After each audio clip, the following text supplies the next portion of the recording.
The buzzing of the intercom by my bed awakened me from my siesta. I reached over and pressed the button.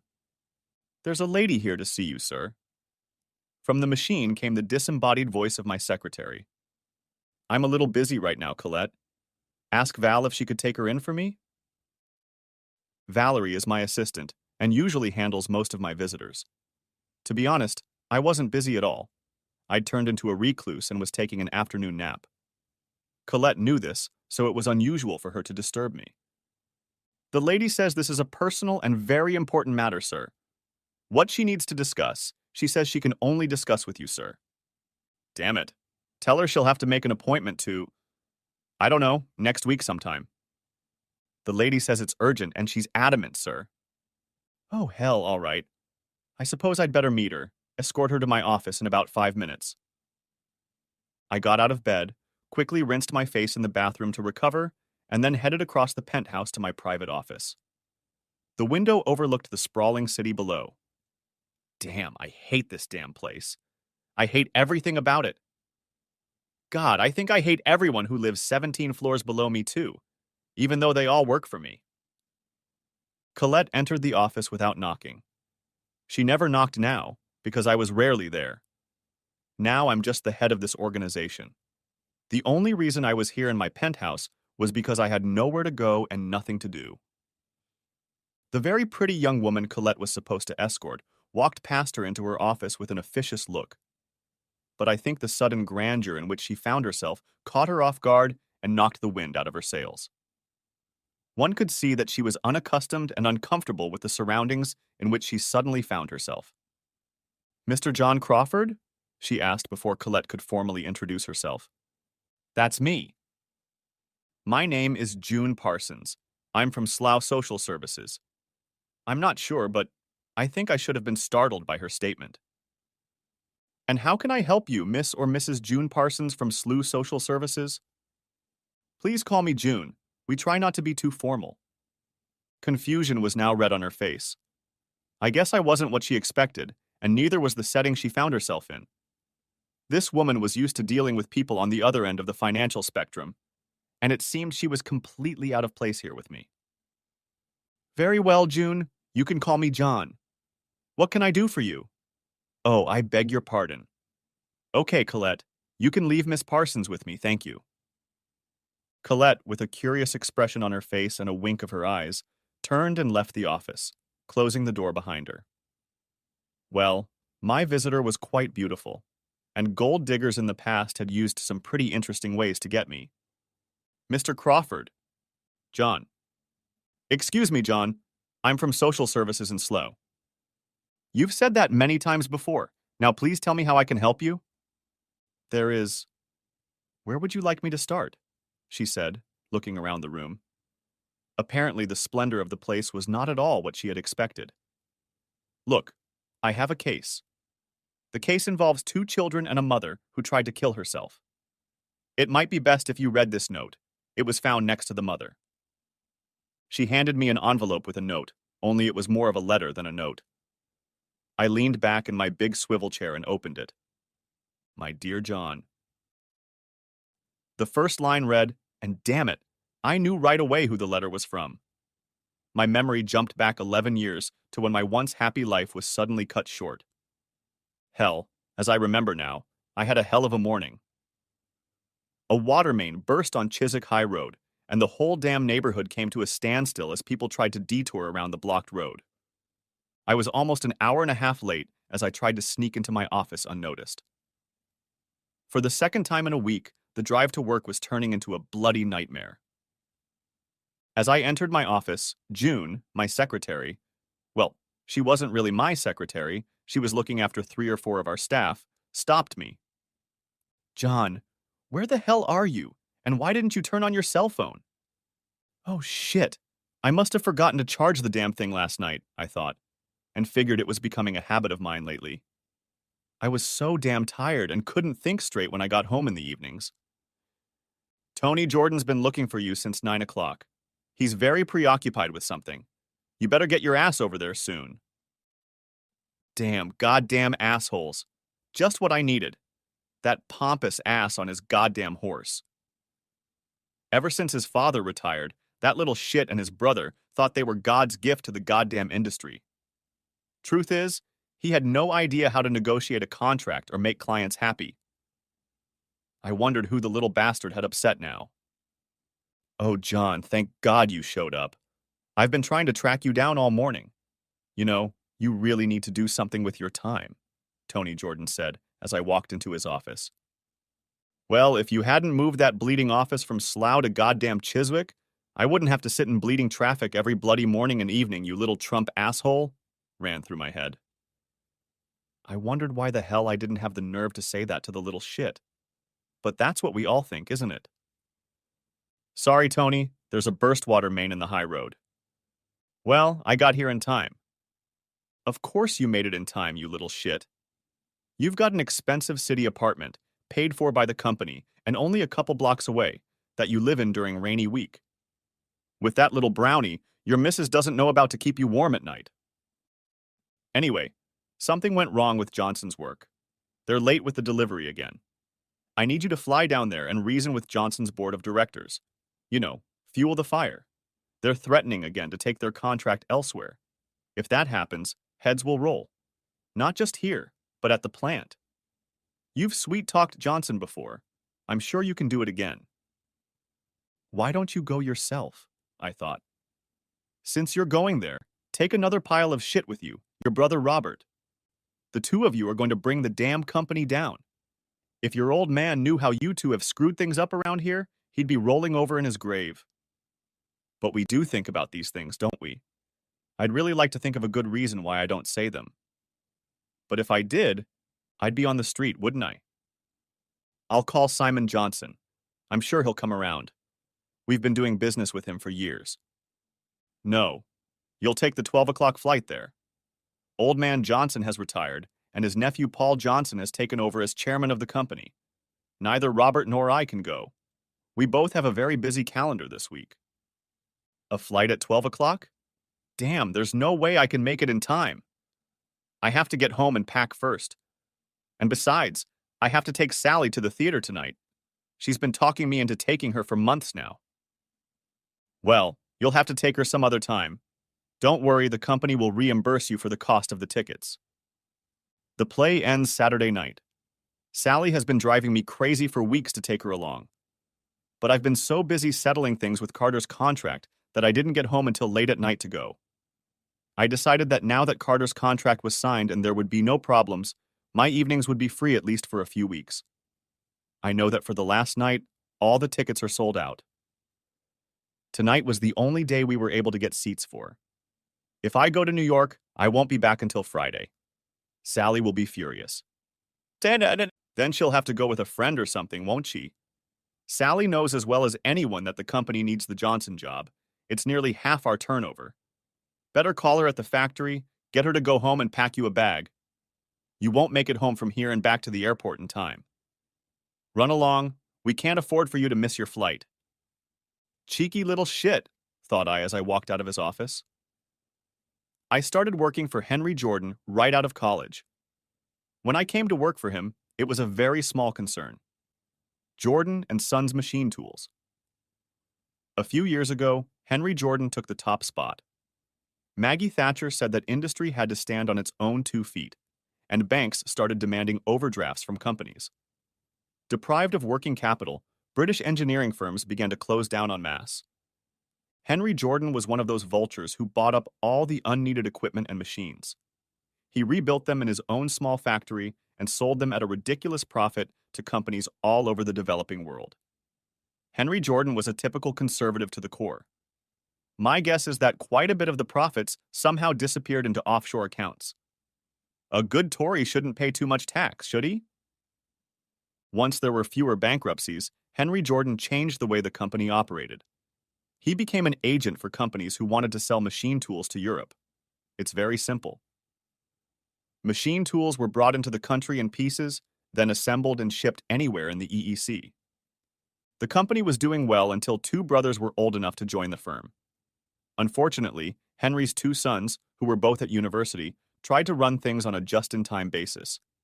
This was great on the production line, but didn't leave time to deal with the problems that often arose in our business. Parts coming in from all over the world could be delayed for 1,001 reasons. Fortunately, most of our customers were aware of these problems. But if the brothers had just left a few days grace when they specified delivery dates, we wouldn't have had half the problems we had. It always seemed obvious to me. Tell a customer they can get the product in 3 weeks, and then tell them you can deliver it 5 days earlier. They'll be happy.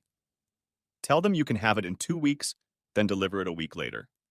Shit flies. And never promise something you can't deliver.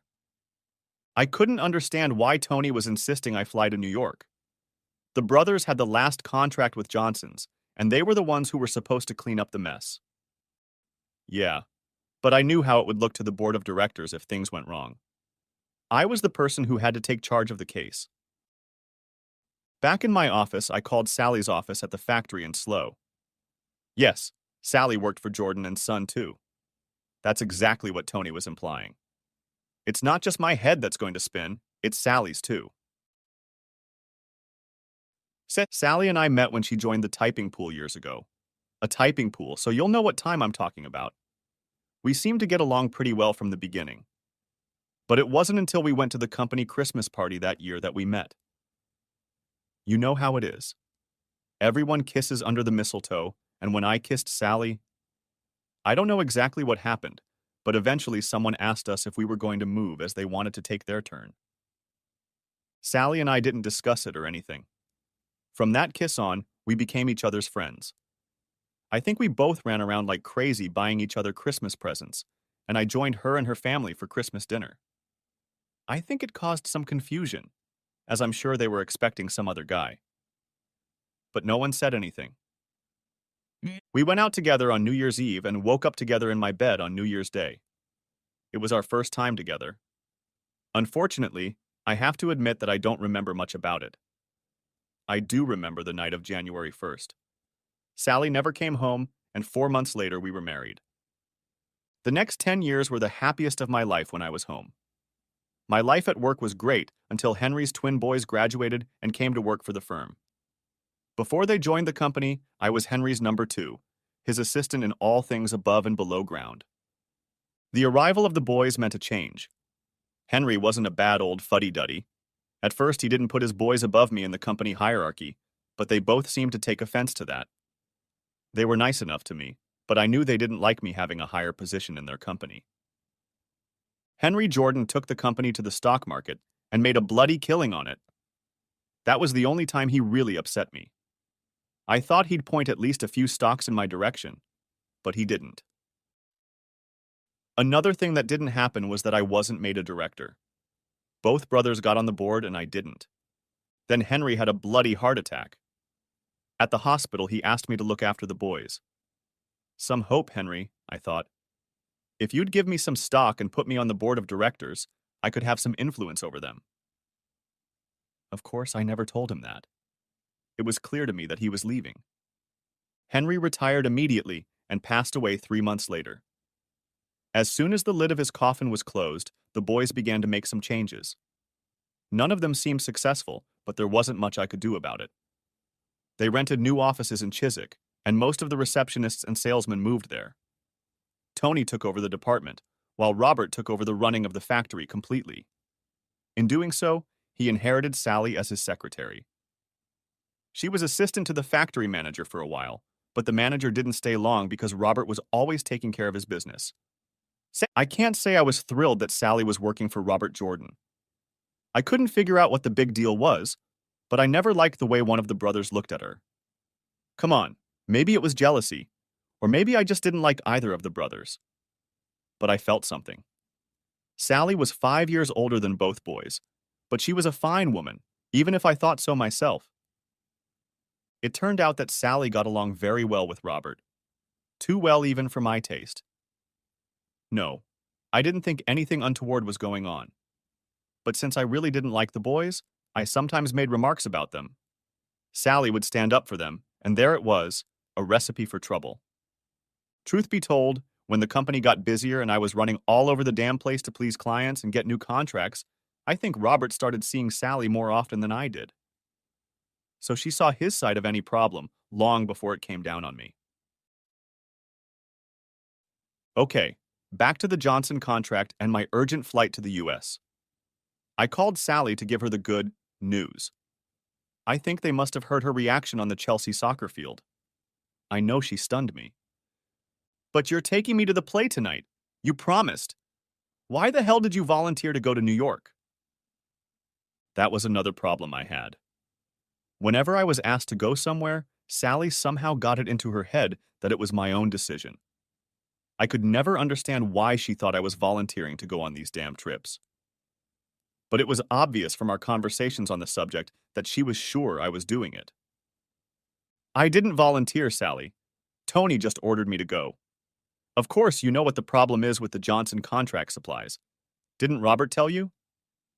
There are always problems these days. But why do you always have to volunteer to solve them? Especially when we have to go to a play tonight. I'm getting tired of your attitude toward me lately. What about my play? You know what I mean? I had just told her I was being sent to New York, and she still insisted that I had volunteered to go. I'm afraid it pissed me off that she wasn't really listening to what I was saying. Honestly, Sally, I don't give a damn about the damn play. Our jobs, yours and mine, are on the line, and if I can't appease Johnson's damn board, the company's going to be up the damn creek with no paddle and no orders. And don't blame me for the fact that your men in the plant can't produce on time. And that's the problem with separating the two parts of the company. It's turned into a they are us culture. Unfortunately, I was with us, and Sally was with them. An even bigger recipe for disaster. Now please go home, pack a bloody bag for me, and then meet me at the check-in desk at Heathrow at 11. Please. And there was silence on the other end of the phone for a few moments, and then Sally said in a very calm voice, "You'll get your bloody bag and probably a few other things you didn't bargain for. I'm not your bloody whore, you know." The line cut off. Why had I done that? Why had I yelled at Sally, and why had she yelled at me? Hell, I knew I should have apologized to her when she picked me up at the airport. But that hadn't happened. I waited at check-in at 11 o'clock, but Sally was nowhere to be seen. 10 o'clock in the evening passed, and she was still gone. The girl was about to close the counter when Sally appeared. She strolled through the departure lounge like I had all the time in the world. "Damn it, Sally, what took you so long?" Clearly with a harsh tone in her voice, as I was really worried I was going to miss my flight. But then I realized that it wasn't Sally's or my fault that we had a fight. It wasn't either of us' fault that she was disappointed with the play that night, and we shouldn't have parted ways while being angry with each other. "I'm sorry, Sally. I'm just so worried about this damn trip." I wanted to kiss her, but she pulled away from me. "We don't have time for that sort of thing. You have to hurry and save your precious contract." Then I heard the girl at the front desk say, "You must turn in your bag now, Mr. Parsons, or it won't make your flight." I turned to the girl and went through the check-in formalities. When I turned back to Sally again, she was gone. "How soon will the flight be announced?" I asked the girl. "Probably about half an hour or so, but I would advise you not to leave the departure area." I ran in the direction from which Sally had appeared. But Sally was apparently leaving much faster than she came. At the end of the concourse was the entrance to a covered bridge that led to a short-term parking lot. I was halfway across the bridge when out of the corner of my eye, I noticed a bright yellow Lamborghini pulling out of the parking lot onto the lower level. Through the windshield on the passenger side, I could make out Sally's coat. I knew the little asshole behind the wheel, though I couldn't see him. Robert Jordan didn't let anyone drive his damn status symbol but himself. God, I was so pissed. Robert Jordan was so busy he couldn't go to New York, but he had time to entertain my wife. God, I was pissed as hell when I got back to the terminal building. Oddly enough, I went into a bar and ordered a drink. After sitting there for 20 minutes or so, my flight was announced and I moved to the departure lounge. I spent most of the flight scrutinizing the contracts as closely as I could, looking for the loopholes Henry always put in them that gave us a little leeway on delivery dates and the like. But the guys were already working on the latest contracts, and most of those subtle loopholes had been closed. On arrival at JFK Airport, I was met by Paul Johnson himself, along with his assistant Petra, whom he had apparently inherited from his uncle, and a small entourage of pro people. I had met this guy a few times in the past, albeit a bit misnamed, but Paul always seemed very young next to me, like the Jordan brothers. In fact, I was only 5 or so years before them. Back in the day, Simon Johnson usually talked the most, and Paul was one of those who nodded enthusiastically in agreement at everything Simon said, and of course laughed at his jokes. I was alarmed by Paul's overly enthusiastic greeting. What made me even more wary was that he had a whole bunch of his underlings with him, carrying my bags and laptop to the waiting limo. "We're putting you up in a company suite in WA," Paul said. "AKJ had hoped to see you on this trip, but the timing is unfortunate. He's still on a round-the-world trip. He said to tell you that he would find you when the ship docks at Southampton." I remember thinking that this was a very strange wish from Simon Johnson. Yes, I always got on with the old man. Henry Jordan and I met him many times over the years that we worked with his company, but I never considered our friendship to be anything other than a purely business relationship. Now that he's retired, why on earth would he want to see me? For years, Henry Jordan always stayed at the Waldorf Astoria Hotel. But when I myself came to New York, I usually stayed in places less extravagant. But Paul had told me that this room was a company room, so I figured it just happened to be vacant. I couldn't imagine the Jordan brothers splurging on a room for me. After dropping me off at the WA, Paul said he would send Petra to pick me up for dinner around 7 o'clock. Then he and his little entourage departed. Jesus, this trip was getting more confusing by the bloody minute. In theory, I should have taken, or at least asked Paul Johnson to have dinner with me. By then, it was about 4 o'clock in the afternoon local time. I wondered if Sally had gone to the play herself or not. After all, she had the tickets. I dialed our home number. As I expected, there was no answer. Thinking that it was about 9 p.m. in London, I sent a message to her cell phone asking if she liked the play and who she went with. When Petra came to pick me up, she caught me talking on the phone again. I didn't get a reply to my message to Sally and thought she must be home by now. But the home phone was again unanswered. This time, I left a message on the answering machine, saying I was going to dinner and would call her the next day. As I was about to leave the room, Petra snatched the briefcase from my hands and returned it to the chair from which I had taken it. "We're having a purely social evening tonight, John. Paul would like you to meet his family. He said it's a shame you didn't bring your wife." "Petra, what's all this about?" I asked as soon as we got into the car. I could see that Petra was contemplating how to answer my question, and it took a few moments before she answered. "Paul just thinks that since you two do so much business with each other, you should both get to know each other better. And he wants you to get to know everyone on the Johnson Board of Directors as well." None of this made any sense to me until I came to the realization that perhaps I was about to be poached from Jordan and Son to Johnson and Associates. I could think of no other explanation for the strange behavior of everyone present. The dinner went splendidly, with a large number of Johnson and Associates board members and their spouses in attendance. Afterward, we went to a late-night establishment where some of the party members were dancing. I didn't venture out onto the dance floor as I was feeling the time zone shift. I had been up for 5 or so hours longer than everyone else. As the evening went on, however, I became more and more convinced that my headhunting idea must be the right one. All the board members went out of their way to talk to me and make me feel at home. Petra stuck to me like glue, acting like she was my assistant. You know what I mean? Whenever someone approached me, she would whisper who he or she was and tell me everything I needed to know about them. When I got back to my room, it was about 2 in the morning New York time and about 7 in the morning at home. There were no messages on my cell phone, and judging by the phone, Sally hadn't left me any messages either. I considered calling her, but decided it was a little early to do so since she had left late the night before. At 11 a.m., I was awakened from my dead man's slumber by the noisy arrival of breakfast, followed by the now ubiquitous Petra. She was again acting as my assistant. "At 12 o'clock, you have a meeting with the full board. It won't take long, and after that, Paul would like you to join him for a round of golf. Oh, you do play, don't you? Of course I do. I remember you and Henry playing SJ. Anyway, you'll be flying to SJ's estate from the helipad on the roof of the building right after the meeting. Oh, and Paul wanted to know how much of a hurry you're in to get back to London. Well, that depends on what Paul and the board have to say about our late deliveries.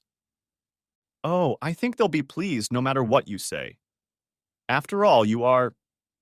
Well, anyway, they know and trust you. Now you'd better hurry up or you'll be late for the meeting. Petra suddenly lost her usual self-confidence. For a moment, she seemed unusually agitated, and just as suddenly she hurried out of the room.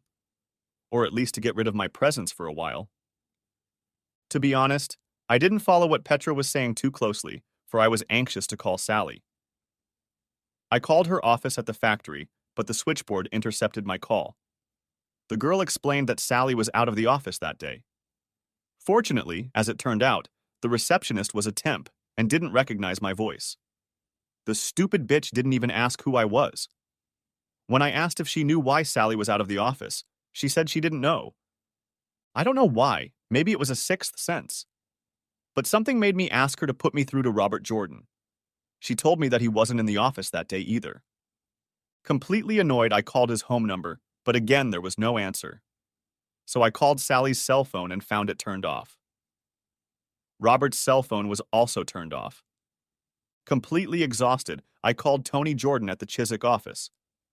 When he got on the line, I demanded to know where the hell Robert was. I told Tony that there was something in the contract that I needed Robert to clarify for me. It seemed to me that Tony thought a little longer than necessary before answering. Oh, I think Robert's gone to Brighton. He's meeting with the directors of Carter's Industries today. I think he said he was going to take Sally with him to take notes. You know what Tony's memory is like. Bad choice, you lying little asshole. That was the same damn contract I closed last week. All signed, sealed, and delivered. What kind of bullshit are you trying to slip me? Again, it was a thought, not a statement. After Tony asked me how things were going, I told him that I would probably have to stick around for a couple days to get them calmed down. Then, once I had finished talking to Tony, I called Monty Carter's secretary in Brighton. As I expected, she confirmed that there were no meetings scheduled that day between Robert and her boss.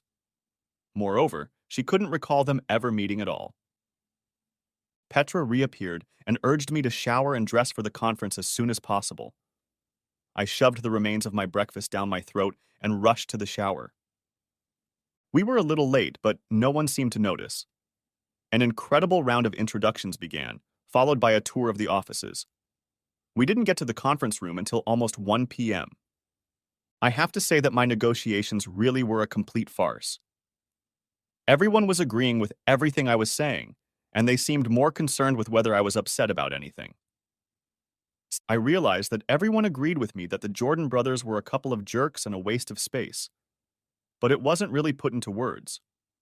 Convinced by then that they were going to make me an offer I couldn't refuse, I was somewhat surprised when the offer never came. When the meeting was over, Paul and I and a few other directors went up to the roof to board the helicopter. Petra, as usual, joined us. She asked when I wanted to return to England and arranged a flight for later in the day. At the golf course, I called my secretary in Chiswick on my cell phone and said I would stay for a few days. Whatever was going on, I wanted everyone to believe that I would be out of the country for a few more days. Petra must have heard my conversation. Pardon my curiosity, John, but is something wrong? I have to ask because I couldn't help but notice that every time you call England, you are troubled about something, she asked in a concerned tone. I'm not sure, but I think something is wrong there, though I'm afraid it's personal. Have we known each other a long time, John? Is there anything I can do to help? You know I have a knack for discretion. Well, you could help me. It would be helpful if no one knew I was flying home tonight. No one in England, that is. If what I fear is going on, I'd like to try to catch them in the act. Oh dear, you don't think your wife is… I don't know, Petra. But we had a fight before I left, and she didn't show up where I thought she was supposed to be when I tried to call her. I also can't reach her on the phone. Maybe she's still annoyed with me, but there's a man I can't reach either, and someone else is telling me wrong. There has to be some reason. Oh, now I see why you're in a hurry to get back. Look, if anyone from England tries to call you, I'll transfer them to me. I'm the only one besides Paul who knows you're flying this evening anyway. All of Paul's calls go through me, so I'll hold anyone who tries to contact you. You'll be able to call them back on your cell phone, and they'll have no idea where you are. Thank you, Petra. Now I guess I better get back to the game. While I was talking to Petra, I noticed Paul starting to approach us. I stepped farther away to make a phone call. What confused me was that out of the corner of my eye, I noticed Petra make a small gesture with her hand when she saw Paul start to move in our direction. Paul immediately changed direction and got into a conversation with the other two players. After finishing the game, we went to SJ's mansion for dinner where I again met SJ's daughter, Beatrice. Once again, I felt like something was wrong.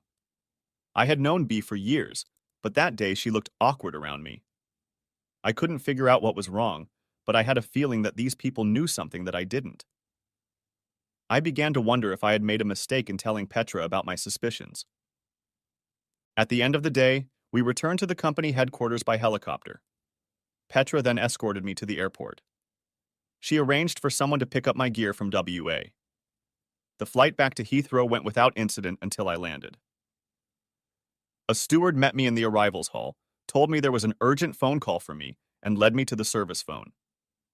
John, this is Petra. Last night after you left, we all got calls last night. Your wife called, and I told her you were in conference with Paul.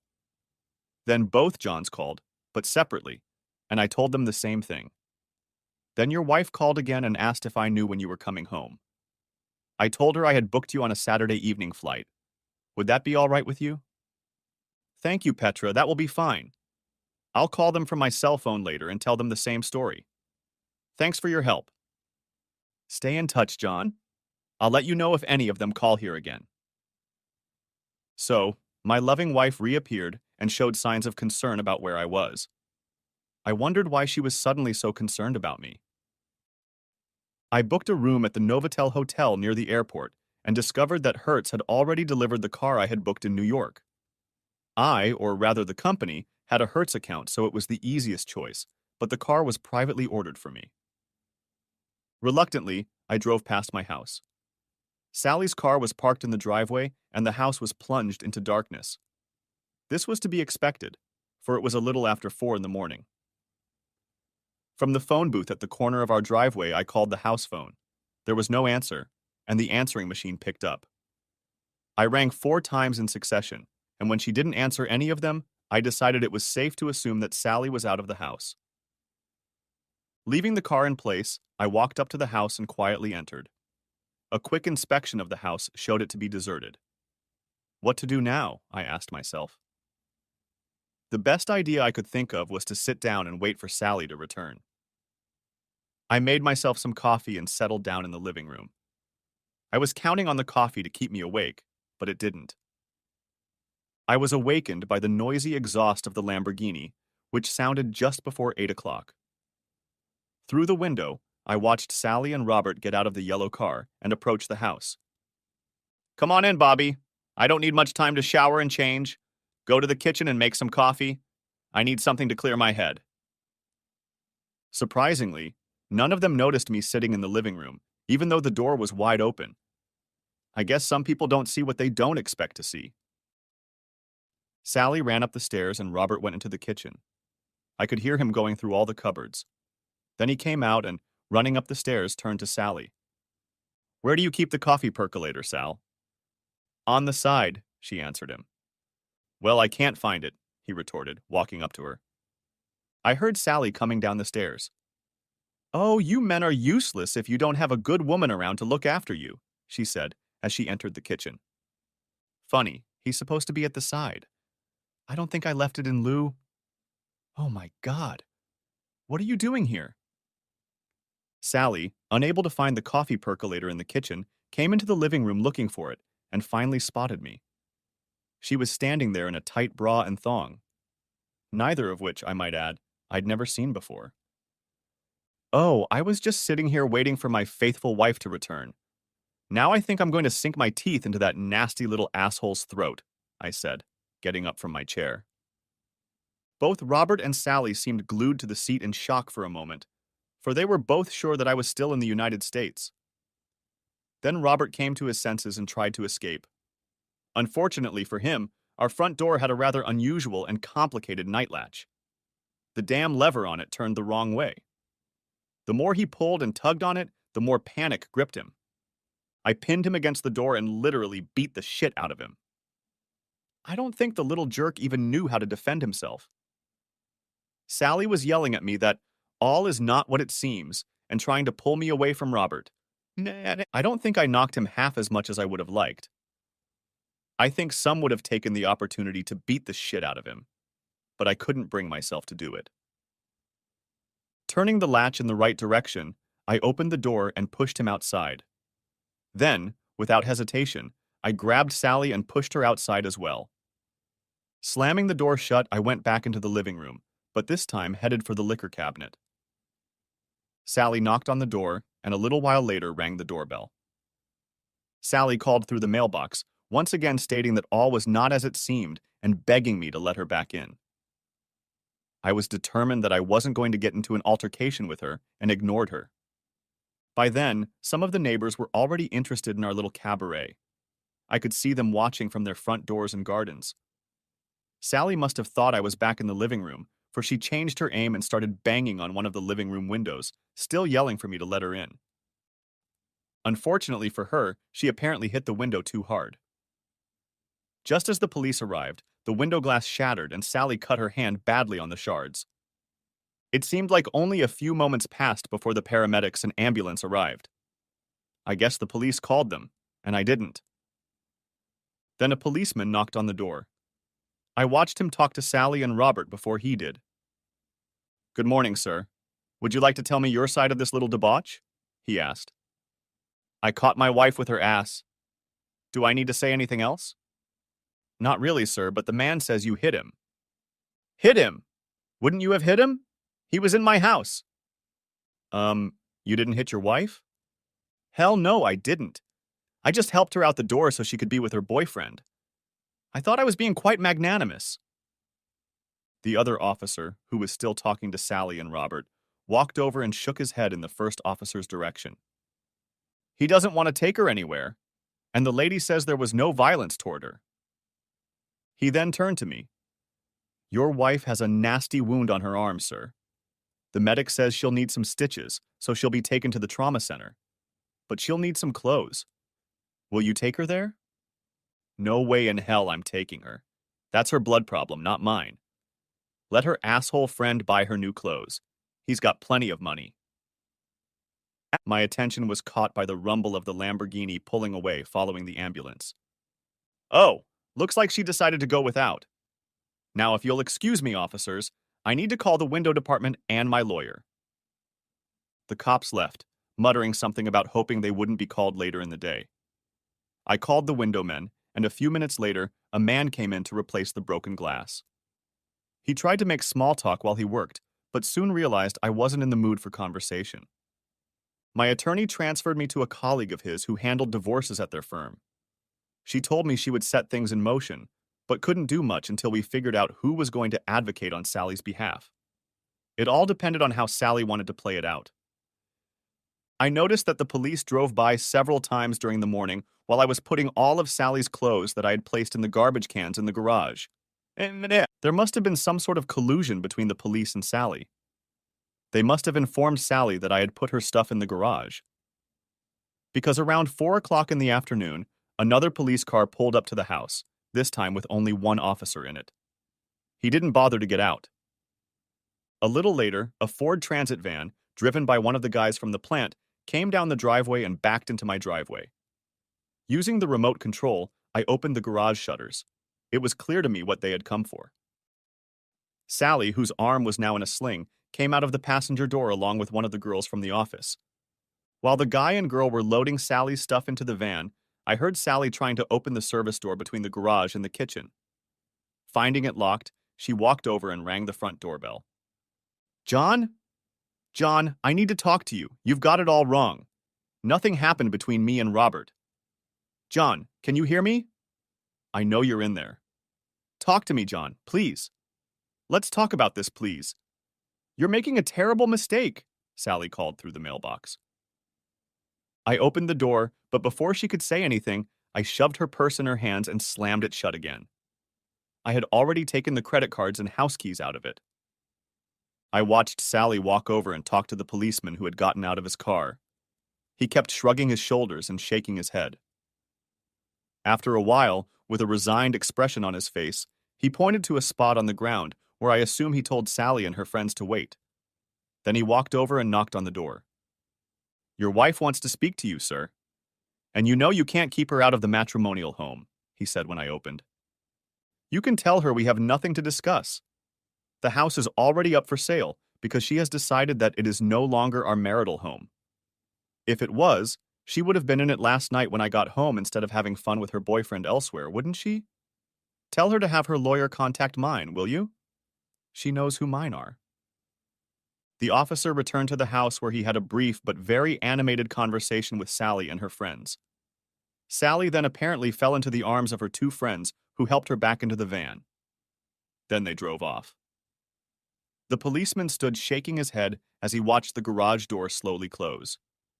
Shrugging to one of the neighbors watching the pantomime, he got into his car and drove away. An hour or so later, Petra called me. I told her about the day's events and she said she was sorry. She asked what I intended to do, and I told her that I was divorcing Sally and of course would no longer be able to work at Jordan's. Petra told me that I should keep in touch with her and made me promise to do so. She also mentioned that Simon Johnson was going to call me and told me that I should stay in touch so that he could find me. Paul had told me that once before. I wondered what was so important about this visit from Simon Johnson. It was past midnight when I got back to the Novator. There was no way I could go back to sleep in that house. There were too many memories in it. After breakfast the next morning, I called my secretary June and asked if Tony was around. She said he wouldn't be in the office that day and asked what the hell was going on. Well, I told her straight up. June was very upset by the news. I could have sworn she was crying when I told her. She informed me that Tony had told her that I would probably resign when I showed up at the office again. She was under the impression that he had not left the office that day so that he would not be there when I showed up. Tony's absence struck me as odd. I would have thought that after I'd punched his brother in the face, he'd be more than happy to fire me. After all, Robert is one of the company's directors, and there was no love lost between us. None of it made any sense. None of it made any sense. First, my trip to New York. Tony had insisted that I go, but when I arrived, all of Johnson's people seemed surprised that I had come. Yes, there were a few late deliveries, but it wasn't like they were climbing the wall over them. And then there's Robert going off on Sally. Yeah, she's a good-looking woman. But Robert was a bit of a boy when it came to women, and always seemed to have some little baby bird in his arms. Sally was at least 5 years older than him, and almost 10 years older than his usual tarts. I don't know. I guess they could have fallen in love. They'd spent most of their working lives together after all. But somehow I doubted Robert would have gone for it. I went into the office to get my personal belongings. I took the opportunity to wipe the hard drive on both company computers and the laptop I carried with me, but not before copying the contents of the hard drives to zip drives.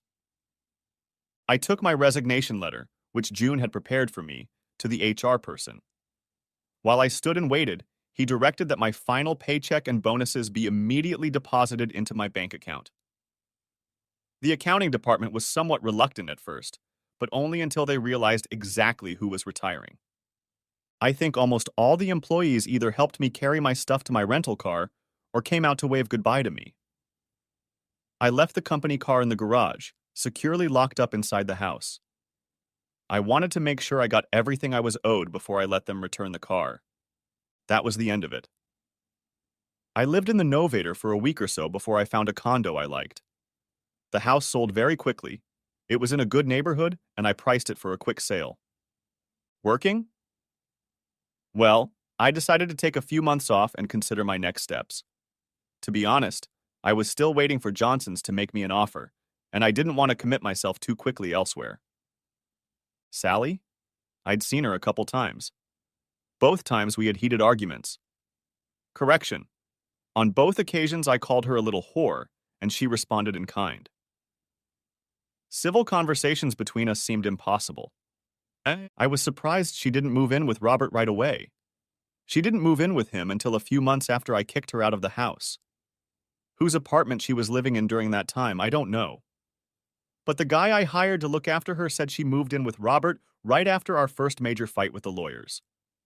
They almost had to call the cops. She probably realized at that meeting that there was no way we were getting back together. Our second verbal battle was when we were signing the divorce papers. Sally, looking very strange, was sitting at the table before I entered the room. She was wearing a large winter coat and was sitting rather oddly. The lawyer and I sat across from each other while the details of the agreement were read out. Then Sally signed the papers. They were placed in front of me, and as I was about to sign, Sally asked, "John, are you really sure you want to do this? There are some things you really need." "Did you hear some crooked lying slut say something, Sandra?" I asked my lawyer. Sally jumped on me, calling me all kinds of names, so I quickly signed the forms and left the room without adding another word. Like I said, I didn't need or want to get into an altercation with her. A few weeks passed, maybe a month or so after the divorce became final, and Petra called me to let me know that Simon Johnson was coming to Southampton for the weekend. I arranged to meet him at a hotel in the city. After the awkward formalities were sorted out, Simon and his wife chatted with me for some more time about their cruise. Once again, I got the feeling he was up to something. Look, this guy was just a customer I had known for years, but now he was acting like a long-lost friend. We expressed our condolences about Henry's death, and he said he was sorry to hear about what happened between me and Sally. And then he said he was sorry he couldn't have acted sooner, but he had to respect Henry's wishes. That statement suggested to me that he just didn't know what to do. It was all over when Bea walked into the room. She said hello to me, gave me a hug and a kiss on the cheek as usual. She then handed Simon the briefcase she was carrying in her hands. Bea and Simon's wife then left the room before he opened it. "So, John, let's get down to business. Tell me, what did you think when Henry floated the company and didn't give you a single share?" he suddenly asked. I really didn't know what to answer. "Well, it was his company, and he could do whatever he wanted with his money," I said. "But you helped him set it up. From what I know about Henry, I'll bet you took more than one risk for him." I didn't bother to answer. I figured he'd get to the point soon enough. "Did you know that Henry owned a significant share of Johnson's through offshore holding companies? And those same companies own a significant stake in Jordan." This was news to me, but I still decided it was best to remain silent and listen to what Simon had to say. "Tell me, what did Henry say to you when he retired? He knew he didn't have long to live." "He asked me to try to keep his boys under control. But since I wasn't on the board of directors, there was little chance of that happening." "Yes, I'm sorry to have to tell you, but he did it on purpose. He figured the boys would bankrupt the company within a year or so, and he didn't want your name on the books. He thought they'd try to pin the blame on you. You do know that if a company goes bankrupt because of mismanagement of funds, directors can be banned from holding other positions, don't you? Anyway, he decided that the boys would quickly put the company out of business. Now, according to these papers, you are the major shareholder of these holding companies. In fact, you own them." Simon placed a stack of papers on the table. "And these papers contain the details of all of Henry's bank accounts. I was supposed to keep all of these until Jordan and Son went bust.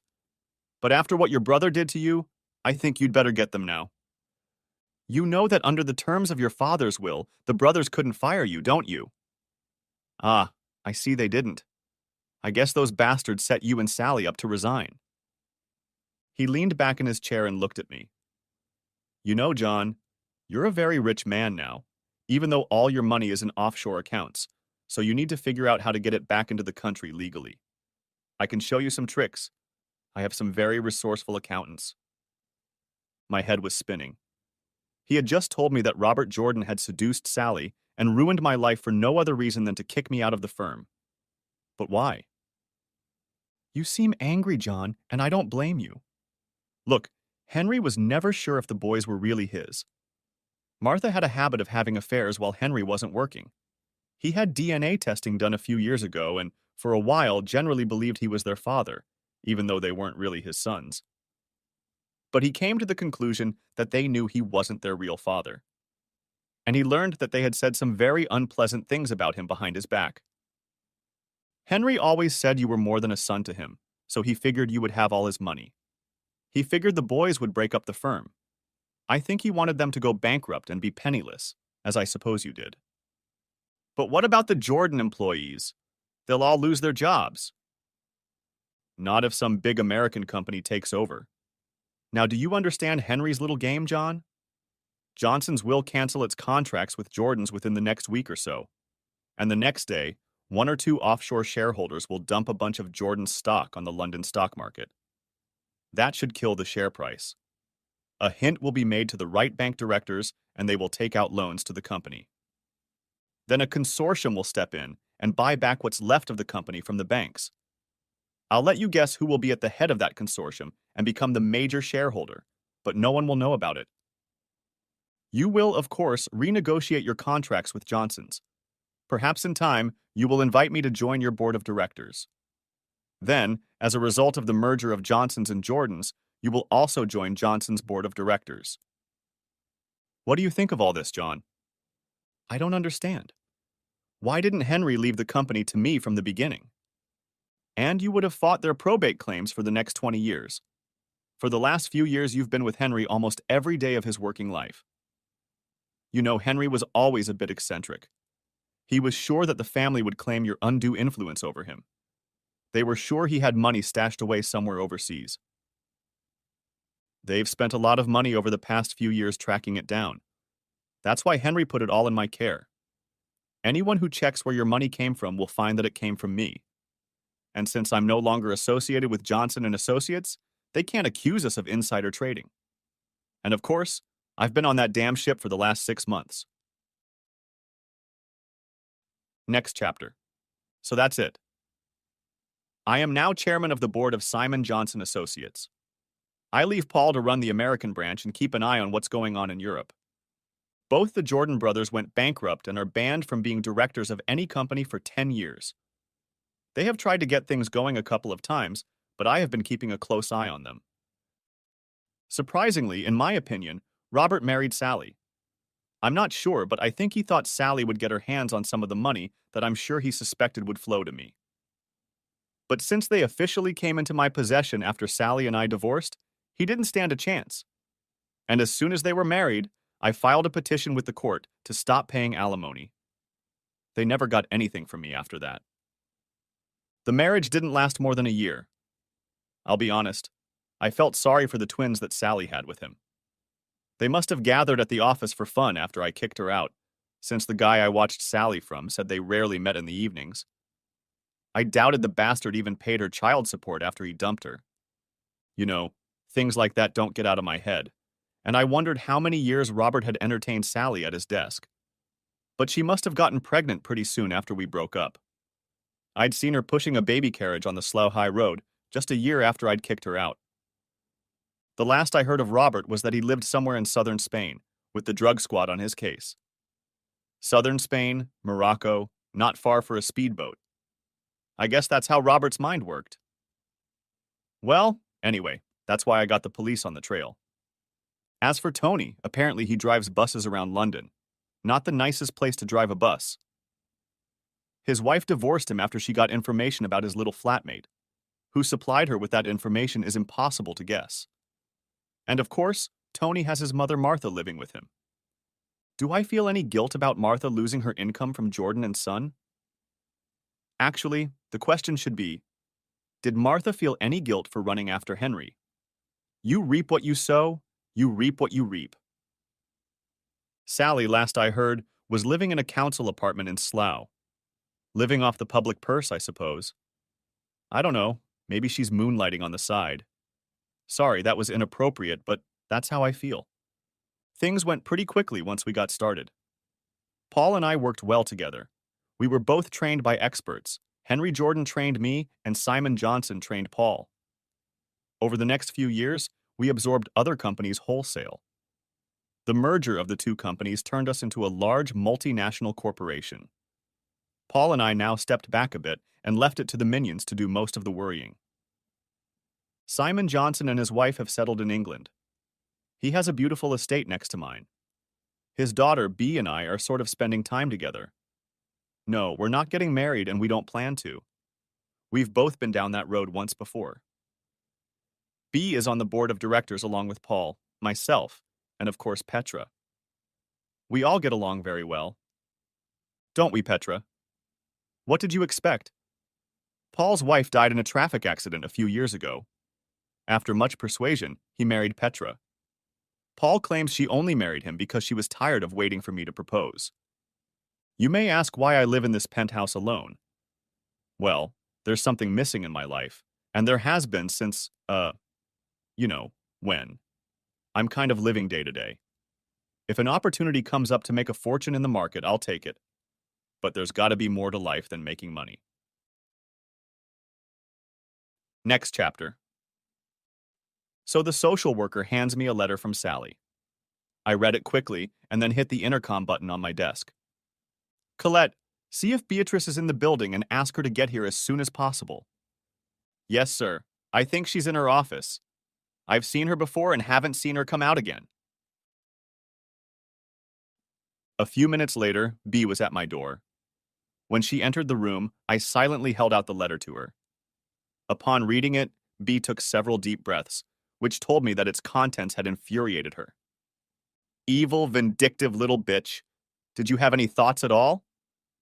Not the slightest. What are you going to do? Come on, Bee. I have no choice in the matter. Turning my attention to June Parsons, I asked, what hospital is Sally in? At Slough General. And what's the prognosis, do you know? When I was there last night, they didn't know. She's on a whole cocktail of medications, pretty much everything she had in the house. She's been pumped out, but they have no idea how long she's been there. The doctor told me it'll be a while before they have any idea. And the children? I handed them over to their foster mom last night. She's going to look after them today. I thought I'd ask what you wanted to do. Oh, I have to pick up that note.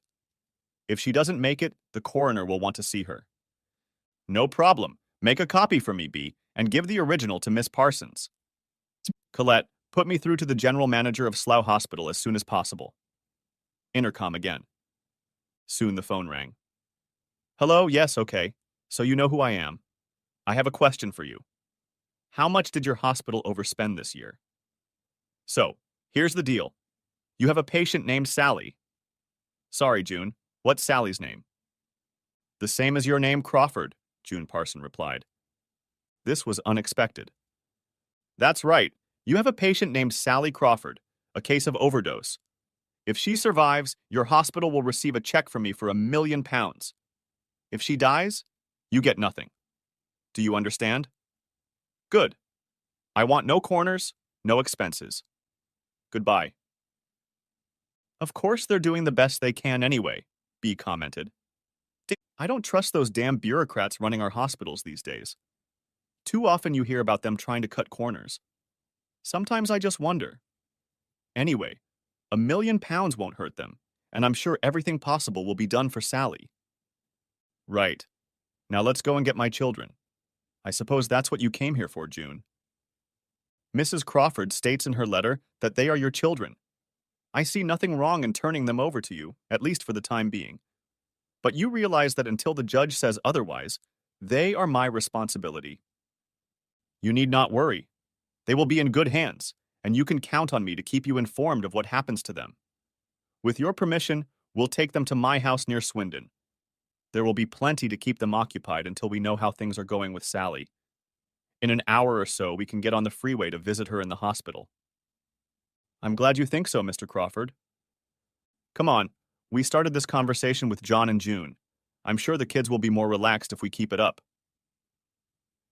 The three of us headed for the basement parking lot. Miss Parsons joined B and me in the back seat of my limo for the trip to Slough. First, we stopped by the hospital to check on Sally's condition. The doctors were not too keen to take on the case at, as they put it, such an early stage. Then, June Parsons took us to the foster home where the children were. B and I stayed in the car while she went inside to talk to the children alone first. 10 minutes later, she called me over to her, and B followed me inside. Kay and Heather, this is your Uncle John. He's going to look after you until your mom is better, June told them. We decided to give up on Uncle John until we knew how Sally would behave, and how the girls would take me.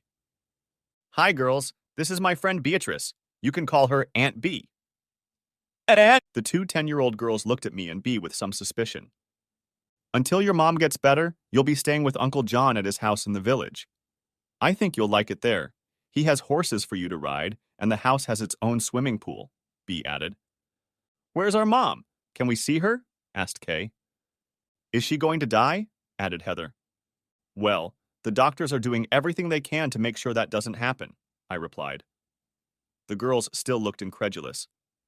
We've only seen her recently, but if you want, we can stop by the hospital and you can see how hard they're working to get her well again. They might not let the kids in to see her, June remarked. They will let those children in with their mother, I assure you. Remember those pound signs, I replied. We dropped June off at the station, where she had left her car when she came into town to see me. Then we headed to the hospital. As I expected, the rules were broken and the girls were allowed into the ICU. The girls didn't cry as I expected. In fact, they turned out to be a couple of tough little cookies.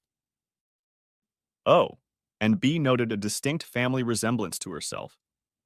At this point, I decided to forget about the planned DNA tests. The trip to Wiltshire went fairly smoothly. Feeling at home in the limo, the girls played with just about everything. The idea of being able to watch TV while driving on the freeway was new to them. As soon as we turned off the freeway, Heather turned to me and asked, "You're our father, aren't you?" I saw no point in denying it. Yes, I consider myself one, but I have to say that I wasn't aware of that fact until today. Had it been so, you would have seen a great deal of me. We do know. Mom told us last week that she didn't tell you about us. We didn't know what she was going to do, but she said she was very rude to you and didn't tell you that you were our father. She said that you thought her other husband was our father, Heather continued. She was crying, added Kay. It's true. Maybe someday your mom will explain why she acted the way she did. Do you think she'll feel better then? Asked Kay. Well, I sure hope so. She doesn't want to get better. She wants to go to heaven, said Heather. I can't believe it, having two wonderful children like you, replied B. Mom is tired. She works so hard and there's never enough money. Well, it will be now, and she certainly won't work anymore. There, see that little house over there? The car was just entering the grounds of my estate. When she's better, I'll ask your mom if she wants to live in that house. You two can ride horses here and swim in the pool at the big house. The girls' eyes went wide as they looked at the mansion in front of which the car had stopped. Toward them, the house staff was coming down the steps. I knew that hasty preparations had been made for the arrival of the girls. One of the guest rooms with 2 single beds had been prepared for them. I think B and I were forgotten about while the staff fussed over the girls and took them away. Now that's a twist in the book, B said. I wonder why she didn't tell you they were yours. Oh, Sally must have resorted to tricks to hide the fact that she was pregnant from me. You know, now I think about it, I think she should have shown it at that last meeting we had when we were signing the divorce papers. As I recall, she was sitting at the table, hunched over, and she was wearing a long coat. I remember thinking it was a very odd thing to wear on such a nice day. I wonder why she hated me so much. After all, she was the one who cheated on me. How else did she expect me to react when I found out she was sleeping with that asshole? You'll have to ask her. That's assuming she survives. The kids were settling in pretty well, I thought. The fact that they were being fiddled with by the household staff seemed to please them a lot. Every night I tucked them into bed and told them a little about my mother and I's life together. I stopped at the last year. 2 weeks later, I walked into the room where Sally was sleeping. The night before, she had awakened conscious for the first time. I put the letter she had left in her hand and waited for her to wake up. I must have dozed off while I waited. "Hi, John. Sorry," was the first thing I heard her say. I looked at her and saw that she was looking at the letter in her hand. "How are my girls?" "They're fine. I left them in the pool this morning. I can tell you they wore out my staff. They are two wonderful girls, a real credit to you. B is bringing them back here this afternoon." "Thank you. I'm sorry I kept them from you. It was a foolish thing I did in anger. But once it happened, I couldn't think of a way to fix it."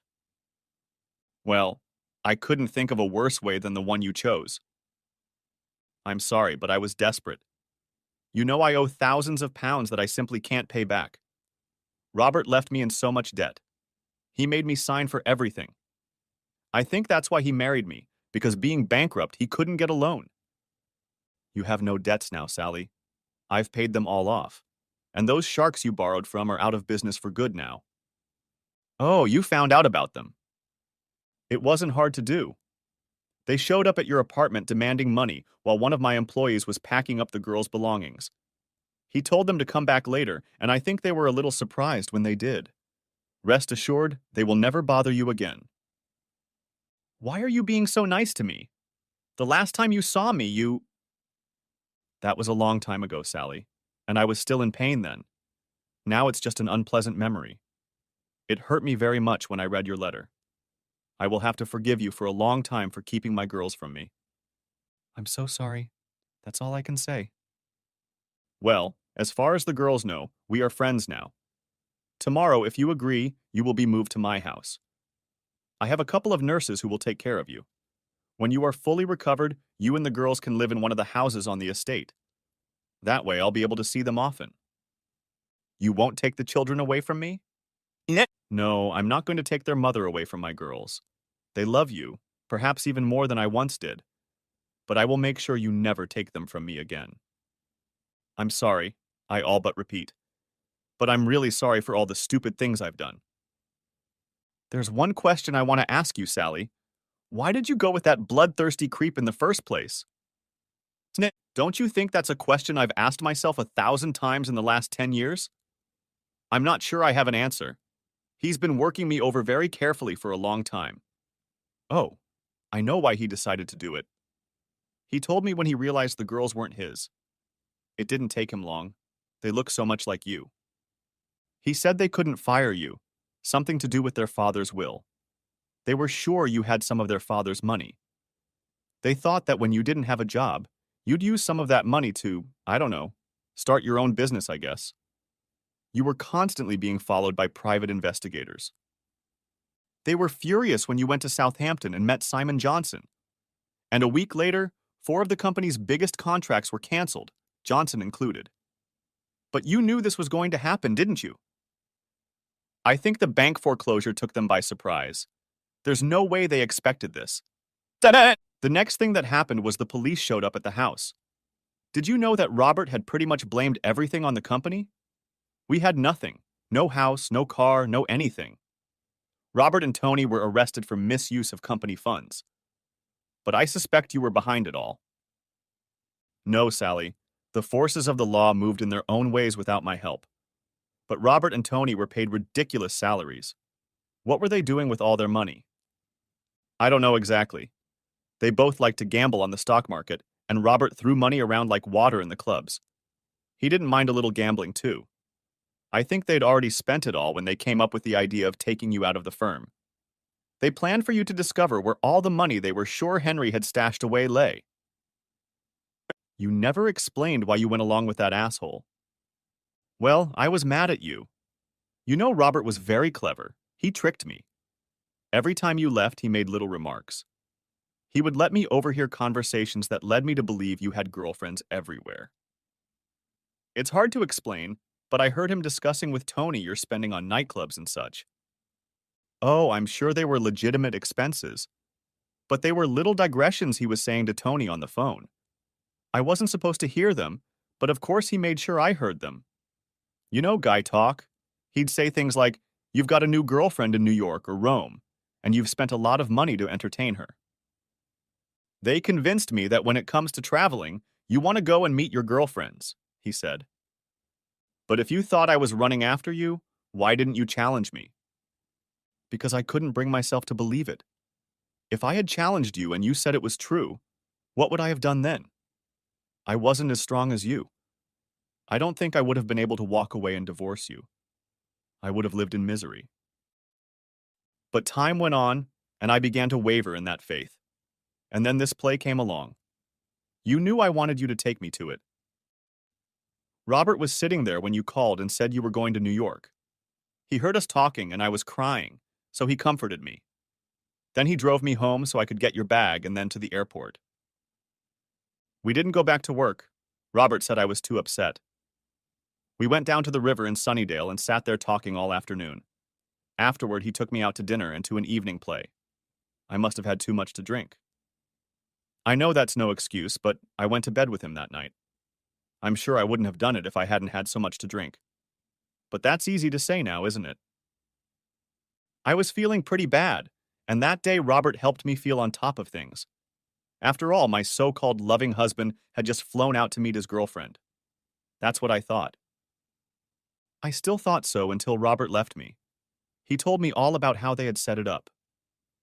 If you hadn't come home that day, they had pictures of Robert and me together. They were going to send them to you anonymously.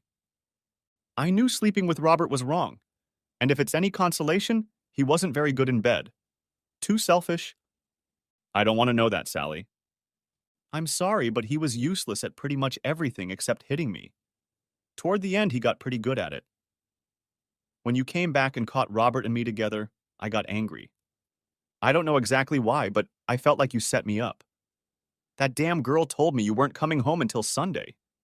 That damn little tart. Petra. Yes, Petra. I was sure she was your thing. She's not. You think I don't realize that now? But I thought you set me up to catch me and divorce me. That made me really angry. I guess I was mad at myself. I was going to tell you about the twins the day we signed the divorce papers. That's the way I planned it. I'd sign the papers and then, before you signed them, I'd tell you about the babies. That way, I wouldn't end up using them to make you change your mind and take me back. You'd have a choice whether to sign them or not. But you were still mad at me. You know, I think that's when I should have realized that you weren't cheating on me. If you had, you wouldn't have gotten so mad at me for doing the same thing. No, you called me a goddamn slut or something and I lost my temper. I'm sorry. For God's sake, stop apologizing. What's done is done, and there's no changing that. Will you ever forgive me? Whether I will forgive you, that is the question. I may eventually forgive you, but there's no way I'll forget. But now there are two fine young ladies in the equation, and I, or rather we, must think of them. I will be polite to you at all times and expect you to be polite in return. As for the girls, you are their mother, and I will be their loving father. Just don't bring your boyfriends into my house. I've never had any boyfriends, and never will. Never is a long time, Sally. Sally recovered and lived in a small house on the estate with the girls until they went to university. Cancer took her a couple of years ago. I don't think she had the strength to fight so hard. Eventually, Bea and I got married. Did we love each other? Well, I don't think I love Beatrice the way I loved Sally. Bea and I are kind of soulmates. We love each other very much. I guess it's love, but not the same kind of love. The twins are grown and married now. They have children of their own. Bea has become a grandmother, and I think she is still too young for that title. Am I happy now? Yes and no. I wish I could live my life with the woman I love. Now I can only lay flowers on her grave. Beatrice waits at the cemetery gate every Sunday while I do that. Life goes on. The end. Thanks for watching. I hope you enjoyed it. So subscribe to my channel and watch the next video.